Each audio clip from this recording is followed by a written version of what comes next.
Back to this episode of Uncover the Human. We are joined today with our guest, Sterling Hawkins. Welcome to the podcast, Sterling. Thank you. Great to be here with you. I've been looking forward to this conversation for a long time. Yeah, it's exciting. 6 months in the making. 6 months in the making. It better be good now, right? No pressure. So let's fill people in on who you are and what you do. What's your story, Sterling? What got you here? It's been a journey. It's one of those stories that's a roller coaster of a career, not to mention life.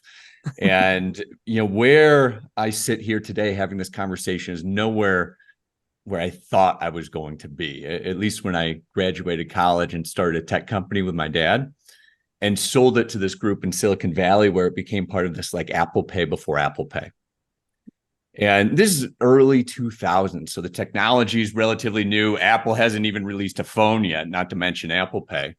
And people look at what we had put together, became part of this conglomerate where we raised hundreds of millions of dollars, multi-billion-dollar valuation. And I was living a scene out of, that movie Wolf of Wall Street? Mm-hmm. It felt like I was living a scene out of that movie, like models in the office, parties at the Four Seasons. Like, it's not just in the movies. That stuff actually happens, at least to some degree. And I'm sure it's just a matter of time until we're going to take this thing public. We're all going to cash in. I'm going to crown myself the next Steve Jobs. Now, that would have made for a fantastic podcast, but it didn't end up that way.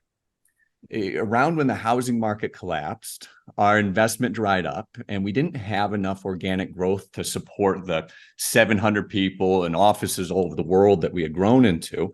So long, painful story short, the company ends up going bankrupt. And thus begins some of the hardest years of my entire life, because it wasn't just like I no longer have a job, but eventually I ran out of cash. I go from this big, beautiful penthouse in downtown San Francisco, looking out over the Bay Bridge, I'll never forget it, to my parents' house. And just to make sure I was firmly grounded in rock bottom, even my girlfriend broke up with me. It's like a depressing country song. I hit every single beat of that thing. And it was in that dark time at my parents' house that I kind of had a change in heart, a change in mindset.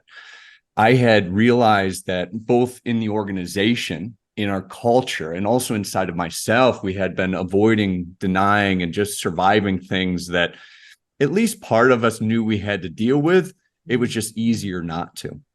And so making that switch, what I now call hunting discomfort, going after those things that have been a little bit intimidating, scary, fearful, has been entirely the pathway of building myself back, at least to some degree.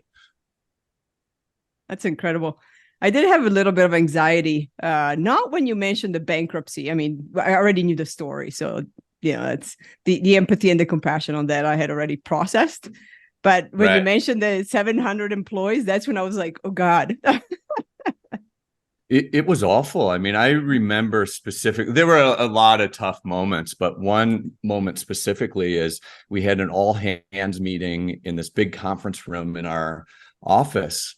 And there was the promise of new funding, kind of getting everybody like, hey, we're not going to make payroll this week, but we've got this new funding on the table. We're going to make it next. And kind of getting people pumped up for it. And like deep inside of myself, and I knew there were other executives there that felt the same. It was like, this isn't going to happen. And it was really trying to support a lot of those people when they no longer had jobs and making sure that, hey, I'm going to do everything I can to make sure they've got a next step in their careers and in their lives. That occupied a good chunk of my time in the beginning. And, in the end, I realized I too actually needed help. I just didn't want to admit it early on. Yeah. Yeah, that's the piece that I've been listening. I told you earlier, I've been listening to your book very fast, like a couple of hours a day almost in the last few days. And as a I know, I recognize your voice now. It talks in my sleep. And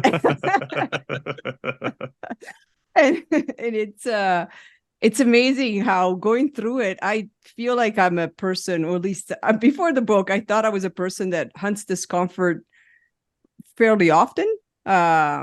And I was always been going through the book, I've been realizing like, yeah, no, I definitely avoid it. Yeah. Yep. Well, there's these discomfort defaults, is how I refer to them, like ineffective ways of being and acting around discomfort that are just automatic. Like we're on autopilot with them, and we don't even realize where we're avoiding, denying, and surviving. Those are the discomfort defaults. And it starts for many of us from a very young age, maybe in teenage years or college or early in our career. And it happens very naturally because, well, uncomfortable things don't feel very good. So especially as a younger person, why would you want to feel that? And I think we don't realize when we make some of those decisions, consciously or unconsciously, that we're actually shutting off part of ourselves. We're shutting off some potential that lives inside of us that we only have access to by going after that discomfort. And I think an important distinction, Christine, is I'm not advocating anybody live an uncomfortable life. You know, sometimes people hear the title of my book and they're like, Sterling, look at my career, my bank account, my relationships, my team. I don't need to hunt discomfort. I'm surrounded by it. And I get that, especially in the world today. You know, we've got inflation, looming depression, we've got global instability, we've got really a universal instability with more technology and tools and uncertainties than ever before. So to some degree, discomfort is just thrust upon all of us. When we stop just surviving that discomfort, living with the discomfort, placating the discomfort that's in our lives, we can start to get to the root of it and free ourselves at the source. So really what hunting discomfort is about is living a life that's truly free, not circumstantially free, but actually free. I like that. And the title really lends itself to that too. The idea of hunting discomfort. It's not just, finding it and uncovering it. It's tracking it down, making sure you can really get rooted out rather than, I'm just going to acknowledge that, in fact, I do have mounds of discomfort everywhere I look. Yeah. And I think that's normal. Discomfort is something that evolved evolutionarily to tell us something, right? If you think back to the caveman days, caveman, cave woman, cave person, like all the cave people days, discomfort drove their behavior out of survival, right? Like if I've got the discomfort of being hungry, well, I better go out and hunt or forage or I'm not going to live very long. Or if I've got the discomfort of being scared, well, I need to find a cave or find something to dwell in that has some level of protection. The discomfort is driving our behavior. Now, today, fortunately and unfortunately, we don't live in a world like that. Fortunately, many of us don't have to deal with life-threatening situations on a regular basis. But we can live in a very comfortable environment where, I can maybe work on Zoom and I'm going to be entertained on Netflix and I'm going to order Uber Eats and I don't have to get off the couch the entire day. So that discomfort that I might feel in a particular relationship or a particular conversation or in any aspect of life, it's not life and death if I choose not to go after that. And oftentimes people continually start negotiating with themselves, which is a slippery slope of, oh, well, I'm just going to avoid that conversation here. I'm not going to ask for money there. I'm going to compromise my self-worth in this other place. And we start living with mounds and mounds of discomfort everywhere. And it's just natural for myself included. And I wrote the book, I think when we start to realize, here's some of the places that I've been trying to skip out on discomfort, it kind of reorients us to those places where the greatest opportunities actually lie. But it does take first a commitment to do it. And then let's call it the courage to go through and get to the source of it. Yeah. So when you think about your story and you were talking about, hey, the company goes down, you're living with your parents, you kind of have this mindset shift. What do you think, if you can pinpoint some things, what do you think helped drive that awareness and bring you to the idea that, hey, this is where I really need to focus? So funny enough, it was something that my mom said. And I don't know how all of your parents are, but my mom says some crazy things. She said things like it's cheaper to milk a cow than buy one. And don't take any wooden nickels, like these crazy sayings that apparently meant something at some point, but I still have no idea what it meant. But the one that came back to me in that rough time when I'm living in her house was the way out is through. The way out is through. And this came to me at like the rock bottom of rock bottoms. And I thought, you know what? To me, that means you've got to go through the fear, pain, grief, discomfort of any sort. And what I'm looking for is on the other side of that. And literally having nothing to lose, 6 figures in debt. And, you know, I told you my girlfriend broke up with me. Like, I literally have nothing. I'm like, okay, mom, let's put this thing to the test. If the way out is through, let's see. And somewhat ironically, looking back on it today, the thing that scared me most, public speaking, something that I do countless times every single year. It's a big part of my career. And I decide that I'm going to apply to speak to this conference in Singapore. Because if I'm going to go through this discomfort of public speaking, like I'm going to do it in a big way, like I'm going to jump into the deep end of discomfort. And somehow I end up getting on the phone with the conference director, talk him into being the keynote speaker of his event, which I don't know. Maybe it was, I didn't have anything to lose and a lot to gain. Because I didn't have a website. I wasn't speaking. Like I really didn't have any assets or materials to share with him that gave him any confidence of my speaking chops. But I must have shared a compelling enough story of what I wanted to share on that stage that he said yes. And it didn't really land with me, Alex, until he sent me the legal agreement. And I'm thinking, this is insane. Like, not only do I feel like a huge failure because I've got this failure on my track record, I don't know what I'm going to say really, and I'm terrified to do it. But I did what I think all of us should do when confronted with discomfort like that, is I signed it as fast as I possibly could, and I sent it back to him, right? I committed in a way where there was no going back, something that was going to force me through that discomfort. And you know, I had a whole lot of help, notably from my sister and other people in preparing for that conference. I'll never forget the weeks and days leading up to it because, like, I'm not sleeping. I'm having panic attacks. I'm not really eating that much. I cannot believe that I'm actually getting on a plane to go to Singapore. And when I get there, it's a good thing I practiced because I think I blacked out. Like, I don't really remember giving that talk at all. Like, I was so terrified. And I get off the stage. I think I bombed. I'm kind of covering my eyes, just want to get out of there as fast as I can. And the conference director, of course, is making a beeline for me. And he catches up with me and he's like, Sterling, that's the best talk I've seen in my 17 years or something of doing this job. Now, to be clear, I'm 100% sure he wasn't in the same talk that I gave. Like, there's no way. I think he just wanted to say something nice to me. It's like, here's this poor American that's flown all the way to Singapore. Like, I should say something nice to him. But he did go on to put me in touch with all of his conference director friends. And all of a sudden, it was the beginnings of the career that I have today. And I was like, my mom was right. The way out is through for all of us. We just have to go through no matter what. That's a great story. So since then, every day, every week, you do a lot of conference speaking and speaking events. How has that changed your way? Like, which way through do you need to go through now? Has that become more comfortable to the point that, like, oh, now discomfort is somewhere else? Certainly has.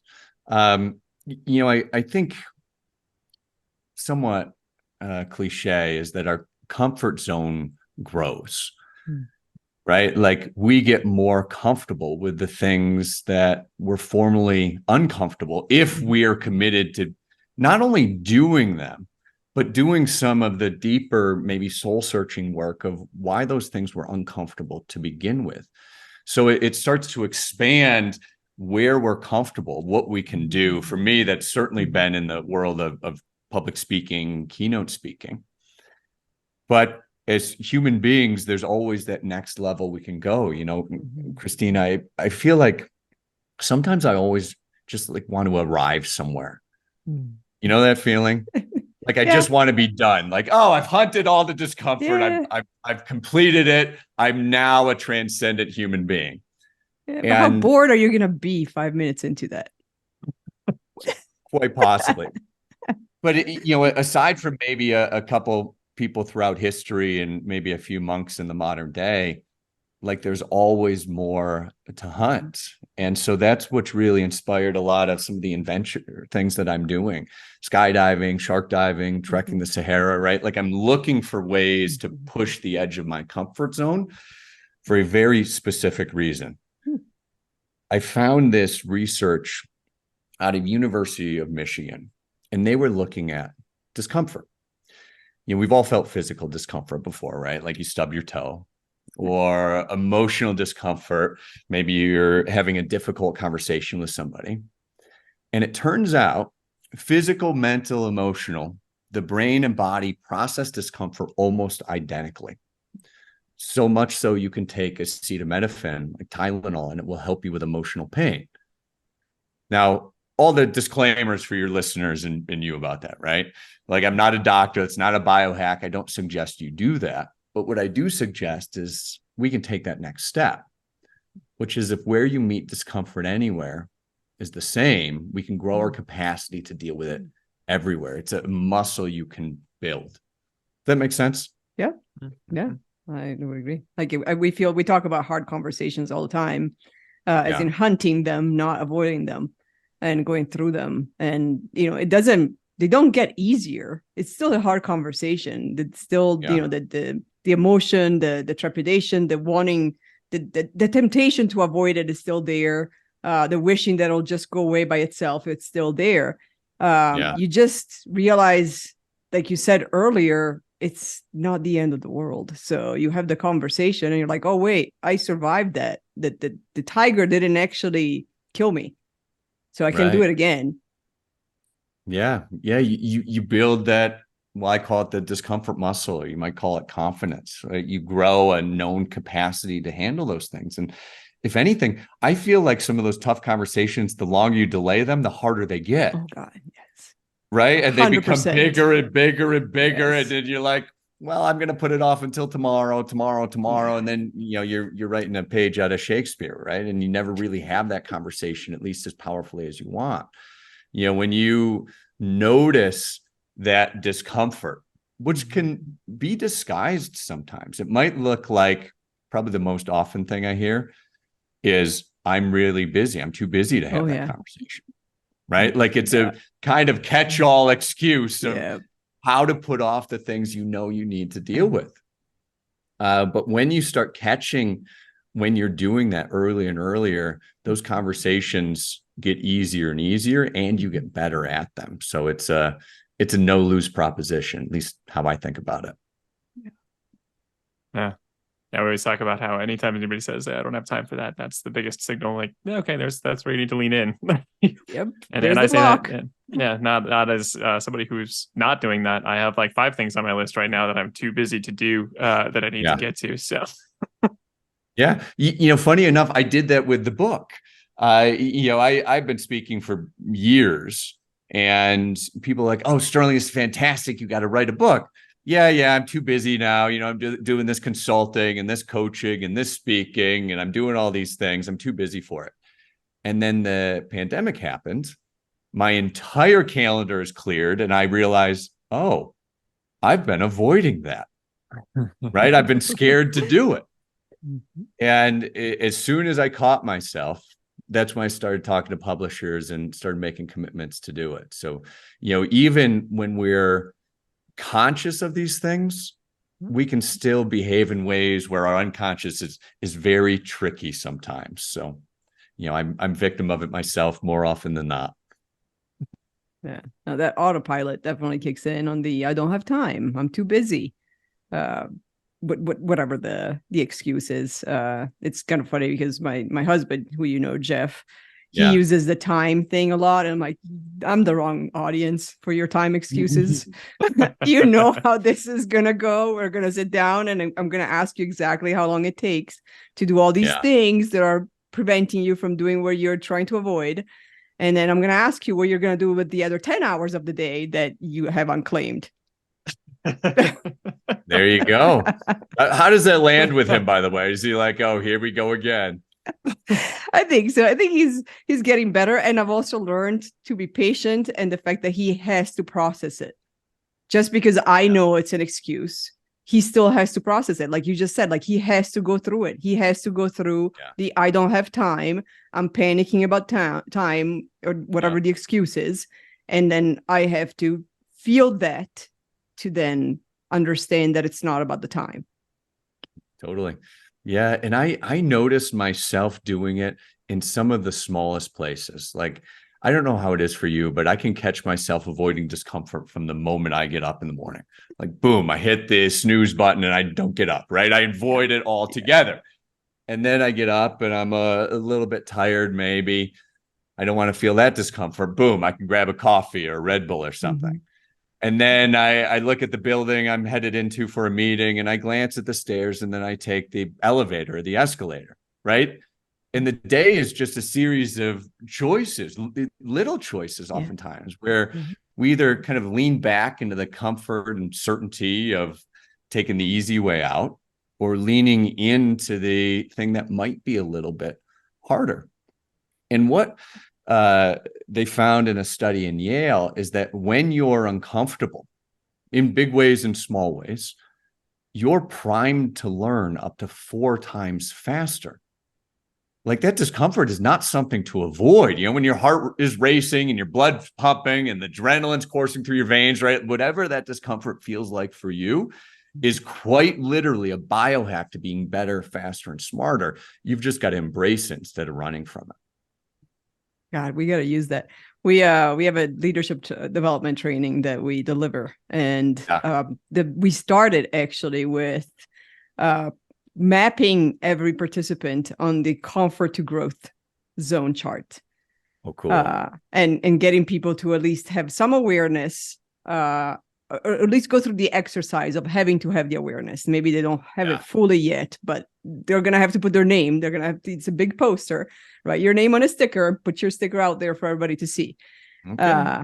And so, but it's amazing how, it's, you can see the awareness is definitely the first step. And you're constantly seeing the mapping of yourself. I'm like, oh, I'm in comfort. Oh, no, I'm in fear. Oh, no, I'm in growth. And one of our challenges as facilitators is, as soon as we get somebody who says I'm in comfort zone, I'm like, okay, my mission for the next 3 days is to kick you out of that comfort zone. Got it. Thank you for that. Yeah. Yeah, totally. I mean, that's where growth is. And it is worth noting, like, you can go too far, right? Like, there's a sweet spot of discomfort. And if you pass it, where you get into a state of, almost disability, like you maybe can't talk, your nervous system is just on fire, like you can't move, that tends not to be productive, especially if you're not surrounded by people that can really support you going through those things.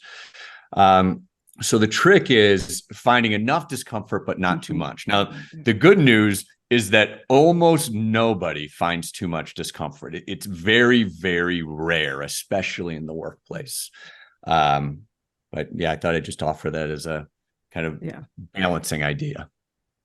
No, yeah, that's a great point. And that's the balance. It's, like the internal dialogue for us is like, okay, our mission is to get you out, and we're going to have to convince you to come out of it. And, like I did say, kick you out, but we don't actually kick them out of their comfort zone. We just create the space to entice the movement.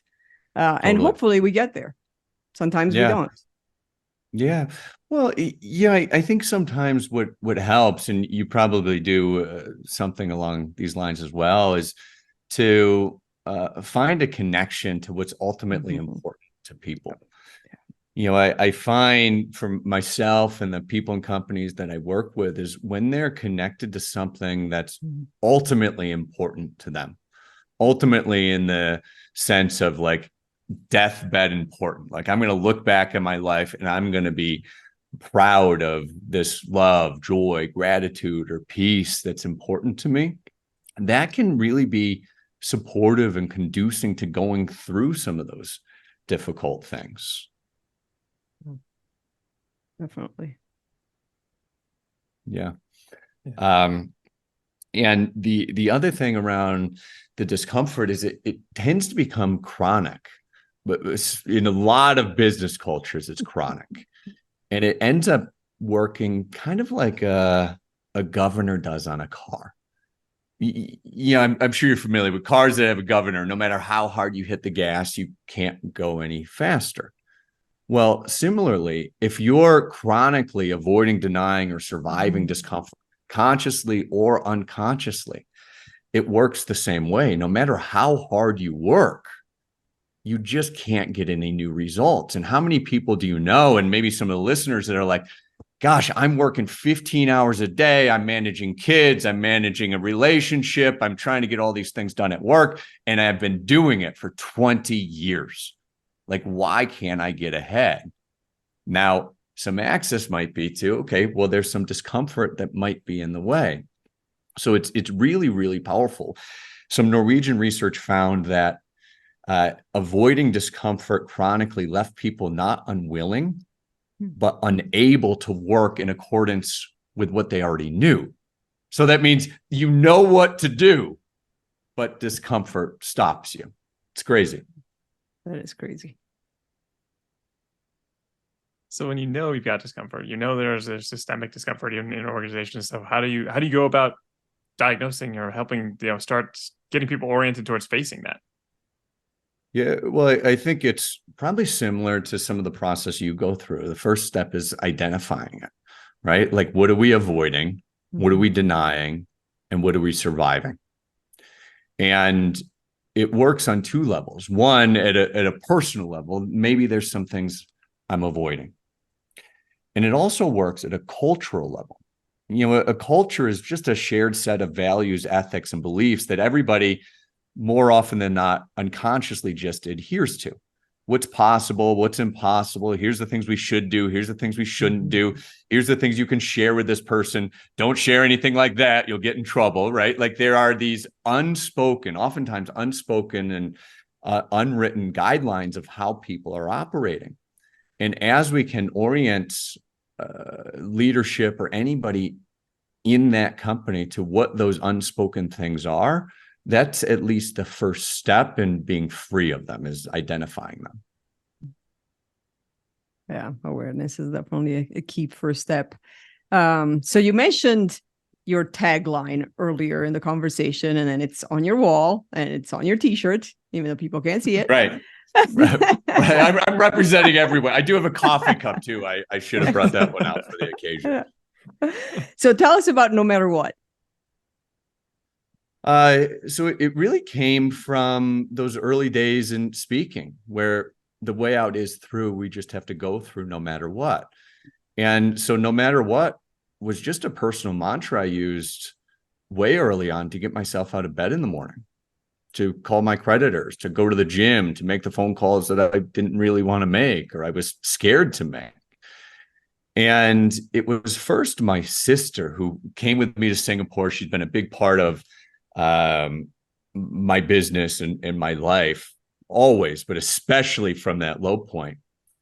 She's like, you know what, Sterling, I'm seeing you being transformed by discomfort. Like, not only your results, like I saw how scared you were doing that thing in Singapore, but like, you're a different person than I've known you. And like too many young people, especially young women at the time, she dealt with an eating disorder and body dysmorphia. And she said, I'm going to take something from this, Sterling. I'm going to be healthy no matter what. And it was only when she said it that it kind of resonated with me, like, okay, she's going to do it no matter what. And over the course of a few years, she became a world championship bodybuilder, professional bodybuilder. And, she's free of any eating disorders and body dysmorphia that she had. And I was like, wow, like, it's not just me this works for, it's somebody else. And then there was somebody from my professional career. He came over as a Cambodian refugee, didn't really speak the language so well, was flat broke. And he came to me and he said, Sterling, I will be a successful entrepreneur no matter what. And at the time, I didn't appreciate what journey he was about to embark on. But today he's the founder of a Cambodian beef jerky company, which I didn't even know was a thing. and he is selling more than he can keep up with. He just bought a supercar and a house, and like he's rocking it with that company. And I started to see person after person engage with what started to develop as a system, the no matter what system we started calling it. And it turns out it was working for all these people. And then it started working for companies, and kind of very naturally, we just started calling it no matter what. Like, are you going to do it no matter what? Here's the 5 steps you've got to go through to do it. And of course, now it's much more on a formal basis. And I've realized that what started as something that was somewhat selfish, right? Like I didn't care about anything other than digging myself out of that hole, has become something that it's not even about me at all. You know, I'm grateful to support the people and companies that I work with to achieve their goals, their dreams, their aspirations, no matter what they are. And somehow many of them have achieved those things as well. So that's a long version of where no matter what came from and what it's about. It's a great story. And it's such a powerful tagline. It's empowering, and I don't know if shame is the right word, but it definitely, I no longer use it sporadically. When I think about it, it's like, I better mean it if I actually use it. And also, if we, elements of your book, that it's the tattoo. And so like, if I'm going to say something and I'm going to declare it to the universe and to the public, can I actually, do I have the courage to say it and mean it no matter what? And am I going to go through it? And if I'm not, maybe I shouldn't say it. Yeah, it's a very powerful gut check, at least when you're paying attention to the words that you're using. You know, I find it's so easy to just say things, right? Like, what's the cost of words? Nothing. And cultures and people can kind of get into a process of saying things, even committing to things, and not really meaning or not following through on it. And I've noticed, just by the simple act of adding that phrase, no matter what, whatever it is that people are committing to, it causes pause, where, just like you're saying, Christina, they step back, kind of evaluate, well, is this something I really want to commit to anyways? Can I do it? Is it possible for me? And when you go through that process of really getting connected to what it is that you want and where you're going, no matter what, you have a much higher degree of likelihood of making it there, or at least making significant progress, or maybe blowing it all out of the water and going way past it. Yeah, definitely agree. That's when you mentioned that it's like came from a spot of you wanted to personally get out of the hole, and then it ends up being something that helps others. And I think that's a more common theme than people maybe realize, that really we do have to help ourselves to get to that point of helping others. And it doesn't generally take a leap once we really understand what helped us to bring that to other people. And so I think it can be a stopper for a lot of people of like, well, I have a lot of other people I need to help in my life. Like, yes, and you have to help yourself, because if you're not there, if you don't have that energy, if you don't have the capacity, there's no way you're going to bring that anyway. And you've got to figure out what works for you. And once you do, you have a better chance of helping other people anyway. Totally. Yeah. And there's a possibility of developing these mutually supportive relationships to achieve goals, whether, it's a coworker or a boss or significant other or a friend. You can use each other as a source of accountability, not to like make somebody bad and wrong and make them feel bad or get them fired, right? But out of a place of love, saying, hey, I'm committed to what you want as much as you are. When even more important, when you forget what you're committed to, right? I can be a source of a reminder for that, and you can be that for me. And the research shows that when you do that on an individual basis, right? That means I'm accountable to, for example, you, Alex, for a specific deliverable at a specific day at a specific time. I'm not 70, 80, or 90% more likely to achieve that goal. I'm 95% more likely to achieve that goal. And by the way, as a team, it's even better. You develop a team that holds each other accountable, 4 times as likely to achieve their goals. Now, it doesn't necessarily feel good it can be outright uncomfortable, especially if you've got goals that are a little bit bigger than you know how you're actually going to achieve. But it is critical to growth. Self-accountability, even for high performers, is not enough. If you want to grow to that next level, it takes external accountability and the support of others to be able to do it. Like one of my favorite comparisons for willpower is like willpower is like an emergency brake. It's great to have, but if you use it all the time, you're going to burn out. Exactly. Yeah.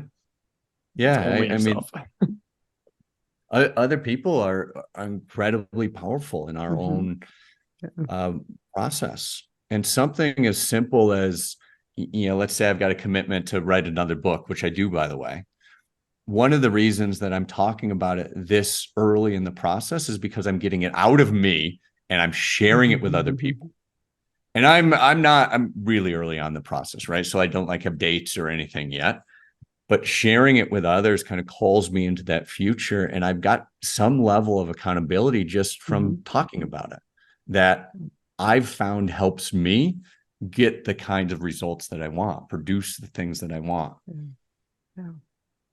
Yeah, I would definitely agree with that. All the big moves, I would say, in my life and my career have been from just saying that I'm going to do it. I have no idea how, when, what the details are, but I'm going to do it. Whether it was living in Italy and saying, I'm going to live in New York. Yeah. Where, how, what? No idea. I'm going to live in New York. And within 6 months, a year, that happened. And it happened for every single piece, including our company. I got to the point where I said, I'm going to start a company. And I'm not gonna stop, no matter what. It's gonna happen. It's beautiful. Yeah, and there's a reason why that works. By the way, not I'm not a brain scientist by any means, but I find this stuff just fascinating. And feel free to tell me shut up whenever you like. But there's this thing in our brains called the reticular activating system, RAS or RAS for short. And it functions like the bouncer between our conscious and our unconscious mind. It's why, for example, you can hear your name called out in a crowded conference space because your name's important. The RAS is tuned for that. Or, I moved to Colorado, 2.5 years ago now, which I can't believe. And I found out the car that I had in Southern California was severely inadequate for the winters of Denver and the Rocky Mountains. So I got an SUV. And of course, as soon as I buy it, I see that exact same car everywhere. You've seen that before? Yeah. That's the RAS in action. Now, before you commit, specifically commit in ways where there's no going back, that RAS is auto-tuned for survival. Right? It's going to tell you things like why you can't, why you shouldn't, why it's embarrassing, why it's dangerous. Nothing to do with the actual real risks, but it's going to inflate all the problems because it's much safer to say exactly where you are.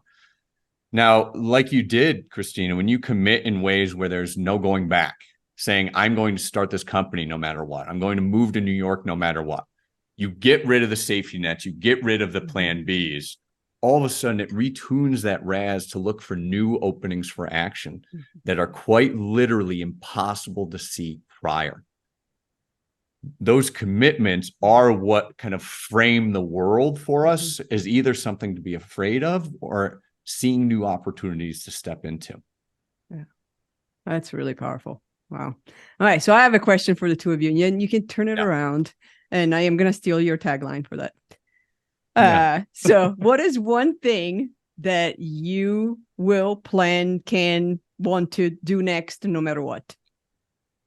Well, I mentioned a couple of times already is my next book. But another thing, just so we can vary it a little bit, is have you heard of this thing called Devil's Tower in Wyoming?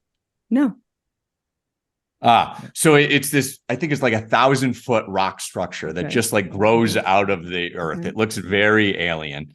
And I'm not a rock climber, but supposedly novices can climb it. So I am going to attempt to climb Devil's Tower this summer, no matter what. All right. You got it. What do you got, Alex? Nice. Interesting. So, first comes to mind is when we've been saying it for like a year now. So really actually finishing our book and doing writing the book would be the first thing that kind of comes to mind. That's been something we've been avoiding for some time and need to get just do. Yeah. The other one that I've had on my list for a while was running a triathlon. So I ran a half marathon just a couple weeks back, which was awesome. It's the first time I'd ever done anything like that or any kind of like endurance sport. But I've always liked things like swimming, and I want to try a triathlon at some point. And so I kind of hurt my knee a little bit on the half marathon, so it's going to be a little bit delayed. But that's, I think, the other thing that would come to mind, that I'd love to take that on as the next like large personal challenge that I've done nothing even close to that before. It's time to see what can be done. Beautiful. That's awesome. Mm-hmm. And Christina, we got to circle back to you. Yeah. Hoping to avoid it. Like, can they forget that I didn't answer? I would say yes, the book. That's becoming a no matter what. A year is generous, Alex. I've been talking about it for 5, so it's time. Yeah, we've been talking about it for longer. We've been publicly talking about it for about a year. Yeah. So yeah, write and publish a book within the next 9 months. So I will be very specific on the no matter what, because if I just say write and publish a book, that could be 30 years from now. I'll still be talking about doing it within 9 months from now. And I would say the second one, which it is on the way, but it's still one of those like, kind of, sort of, is I want to live in Europe with my kids in the next, near term, no matter what. Awesome. I'm excited. I mean, sometimes I notice like having conversations like this is a little bit scary and intimidating, but once you get it out and you start talking about it, it tends to be kind of exciting. Like you really build some momentum around it and create some next steps. And, it's worth noting that there are 2 different kinds of things that you can commit to no matter what. And the first is what we've been talking about, very specific, finite things. I want to climb this, run that, publish this other thing, reach these revenue goals, growth goals, performance goals, whatever they are, right? Very specific things that either happen or don't. And as much as you say, no matter what, I'll be the first one to tell you that sometimes you can't achieve those things. Mm-hmm. Sometimes the world just works in a way where it makes achieving some of those things at some point an impossibility. And that's where the second kind of no matter what commitment comes in. And it's committing to the things, the ultimate concerns that humans have. At least that's what German-American theologian Paul Tillich would call them. Our ultimate concerns of things like love, joy, gratitude, and peace. The things that, somewhat ironically, no matter what happens in the world, can never be taken away from us. Now, when we bring those ultimate concerns, love, joy, gratitude, and peace, into the moments where we're potentially failing in our finite no matter what, we bring it into the moments of uncertainty and the moments of fear and discomfort. That's what starts to transform everything standing in our way. And that's what really can quite literally turn the uncomfortable and uncertain into breakthrough results. You make both those kinds of commitments, you can be unstoppable. That's really good delineation. Yeah, that is very good. Now I got to think of the second kind of commitment. Maybe for the next podcast episode, I'll have an answer to that one. There we go. Yeah, we'll have to do a V2. Hopefully it won't take us 6 months to do it. Yeah. We are going to do a V2 no matter what. When we'll figure it out. Another discrete one, but we'll put it on the list. Yes. Perfect. Yeah. So a couple of last questions for you. One is, what's your definition of authenticity? Anything that comes from the heart. I think oftentimes we can get so tied up in our head about the circumstances or even our discomfort that we can lose sight of who we really are. And as we're connected to ourselves and specifically our heart and soul in a deeper way, I think anything that comes from that place is authenticity. I'm not saying it's right. I'm saying it's authentic. Mm-hmm. That's a good that answer. Yeah, great answer. We are judging the answers, so you passed. Yeah, well, I would love to hear a podcast from you where you like share everybody's definition of that. That would be kind of cool. Yeah. We actually have that ready. We've just haven't pressed the button to publish it. So now it's going to happen no matter what. Perfect. Let me know. I'll be the first listener. Yes, I've been committing to publishing those clips in the next in the month of July. It's time. It's ironic because we've been saying that, and now because we spliced a bunch of them together, and now we recorded more podcasts, and so now we technically have more we need to go splice into that, and the longer we delay, the more this gets out of hand. But it's amazing because, well, like the word, every answer is completely different. Oh, cool. I can't wait to hear this one. Yeah. There's some good ones in there. It'll be fun. Yeah. And then it's like, oh, well, that one too, and this one too, and this piece too. And yeah, it's pretty amazing. So when people talk about, let's define authenticity, and like, can you define as one sentence authenticity? Because we've been trying for now 2 years. Every answer is different. Yeah. There'd be like a great research paper as well. Yes. I mean, it's got to be a chapter in the book. Well, no, it is. There you go. There you go. Awesome. And then where can people find you? Well, at the airport. But besides SterlingHawkins.com is probably the easiest. And Sterling Hawkins is pretty searchable on all the social media channels. Awesome. And, you can learn more about me, my work, and maybe most importantly is you can hear a little bit about and see a little bit about the No Matter What community.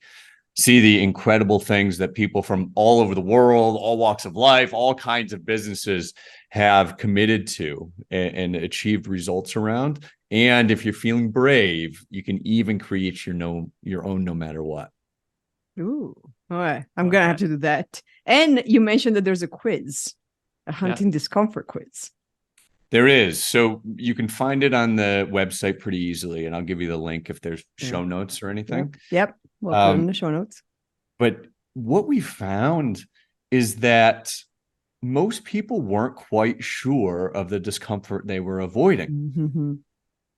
And especially they weren't sure of the discomfort that would really make a difference for them if they addressed it, because, it was things from 20, 30, 40, 50 years ago they had totally forgotten about, and they lived their life not realizing that they had cut that part of themselves out.